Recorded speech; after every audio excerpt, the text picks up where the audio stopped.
Thank you, Taylor, for coming out. Absolutely. Appreciate it. Can you quickly tell people in this camera over here who you are? Absolutely. I'm Taylor Kurtz. I'm the founder and owner of Crush the Rankings, which we primarily focus on search engine optimization. And yeah, big fan of berries. Wanted to come talk some search. Cool. Awesome. Cool. Are you on social media at all? I am. You can find me on Twitter at @RealTaylorKurtz, Kurtz. That makes you the real one. Well, yeah, I went to go get at Taylor Kurtz, and it was taken in 2011 by someone who never made a post. So, right. I got an email this morning asking somebody if they could buy barryschwartz.org from me, which I don't really use. It's small, everything's branded on Rusty Brick, and I just said no. So I've always thought of that, kind of like stockpiling URLs that could eventually become valuable. That was the thing to do back in like the 90s, but yeah, it's a little bit harder. Late to the trend, yeah. A little late to the trend. But never too late to get started on stuff. So, I know you've been, let's go through your history a little bit. So you have your own firm, Crush the Rankings, for how many years now? We opened our doors about 3.5 years ago. Okay. And prior to that, my background is I was working for a criminal defense firm, and I had never heard of SEO, and he was paying a company for quite some time, and I guess I now know got blacklisted from the search engine results, and that was basically my first ever project was to learn about SEO and conduct a site migration to a new domain and try and recover those rankings, which I had a wonderful mentor, Miss Mindy Weinstein, who guided me through that and kind of raised my education throughout that process quite a bit. Interesting. Okay, so that must have been like throwing you into the SEO space, because if you're working on a blacklisted domain name. It was very much born through fire. So, for instance, the domain that got blacklisted was at this law firm, the owner's first name, last name.com. So we ended up having to basically get them a whole new domain, lastnamelawfirm.com, right, and migrate all the content over, make sure everything was done properly. But yeah, I was very much born through fire. I very literally dropped on my lap. My boss at the time, after I guess he got blacklisted, came through and he dropped a book the size of the Bible on my lap.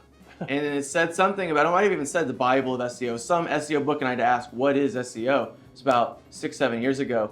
And he said, search engine optimization, I'd like you to learn it.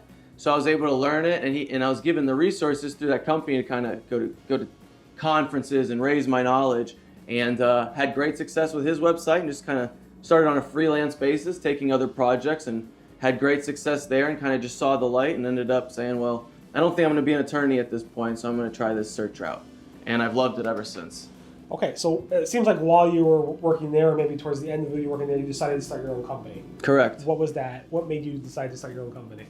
Well, doing what I was doing, I didn't necessarily have to work at the law firm between 9 and 5 or whenever they were open. So I really liked the flexibility because I'm an early riser, and I just kind of wanted to give being my own boss a try. And the boss who I had at that time, the attorney, was very much enabling me to do that, encouraging me to do that, giving me guidance from his experience as a business owner, priceless, invaluable experience, really. So, but it was quite nerve-wracking because I have a guaranteed paycheck coming every 2 weeks from the law firm versus, right, what's this going to look like? So I was just very fortunate and worked hard and got it done, but it was definitely nerve-wracking at the time. I actually launched our website, crushtherankings.com, on the exact day of my undergrad graduation. Okay. So I kind of was like, I'm done with school, I'm going to make this transition. It was a lot of change at one time. And but, looking back at it, it was a good thing? Very good thing. I'm very grateful for. It's very weird. It's very not weird. It's very, I always hear that. I hear that people who make that transition, even though it is scary as anything to do, they almost always look back at it and say it was the right move to make.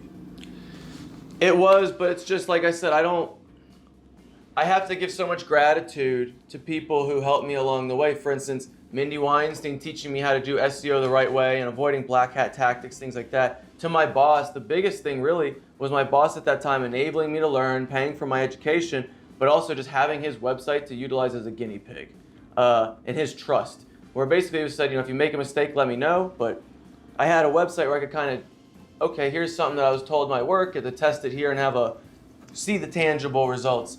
But had I not had those things, it's very difficult because I feel, there's so many people you see when you go on LinkedIn, just cold calling, reaching out to individuals, just trying to get work. So I think that I'm just very grateful and fortunate for those that kind of put me that laid the tracks for the success that would hopefully be my train to come through. So I'm looking at Mindy Weinstein on my computer while we're talking. She's from Arizona. Right.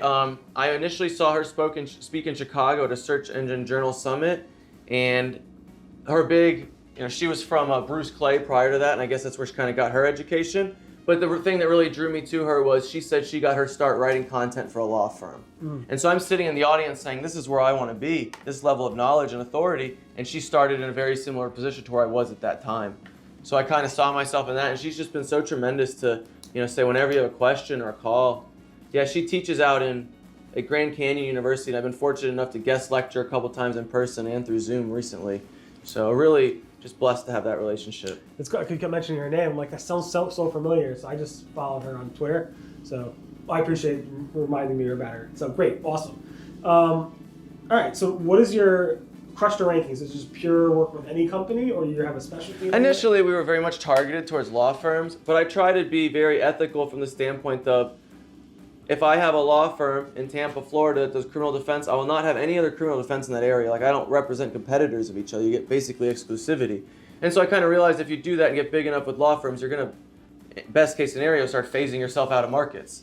So I had some other clients approach me outside of that niche and had phenomenal success. So we've basically opened up our doors to, if it's a good fit, we're happy to work with you. A good fit from the standpoint of, do our mindsets match? Can we realistically accomplish what you want done, our expectations, realistic things of that nature. So we care more about the potential relationship with the client than the industry they're in at this point. We want to make sure we're setting each other up for a good foundation relationship. Can I ask you, what was the hardest part of starting your own company? The hardest part of starting my own company was just, truthfully, it had nothing to do with the work. It's I moved out of that law firm and started working from home, and it's to this day finding that separation of life and work. When you leave any office, it's kind of like the weight off your shoulders. You can ease up on the inbox, things like that. I wake up at 4 a.m. every day. Before I'm out of bed, I check my email. And I go to bed at 8, 9 at night. Last thing I do is check my email. Like, it's a constant thing for me. So especially working from home, and then the pandemic hit, we're even more at home. Finding that separation has really been the biggest challenge for me, because I really enjoy the search. I enjoy the work I do. So it's kind of like, telling myself, hey, the day's over. Like, I hear that. Yeah, and it's interesting you wake up so early, and one thing, the night is kind of wasted. It's like, at least from a productivity point, like, you obviously want to spend time relaxing and so forth. Right. But from a productivity point, I always feel like you get the most amount of work done in the morning.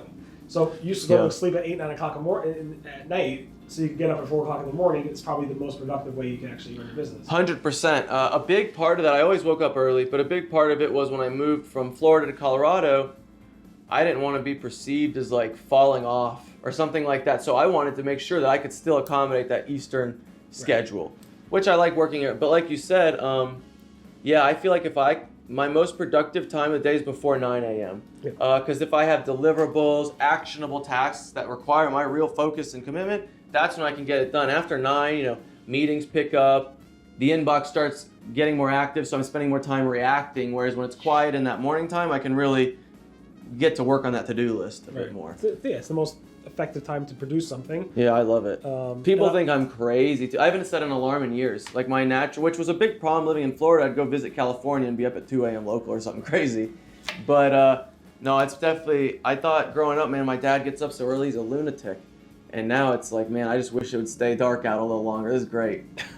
Yeah. It's true. I mean, I'm the same way. So I don't get up at 4 a.m. I get up at 5 a.m. But I'm in New York, so. But going to California, like you said, I'm like, when I used to travel for the conferences and so forth, I would be up at like 2 o'clock. But I would stay. The problem is with those conferences, you have to stay up for the parties and the events. It's a long day. It's a long day. Long day. But it's all worth it, and it's only a few days, and then you get back to the schedule. Yeah, it's always a good time. All right, let's talk SEO. So, AMP is dead. Are we done with it?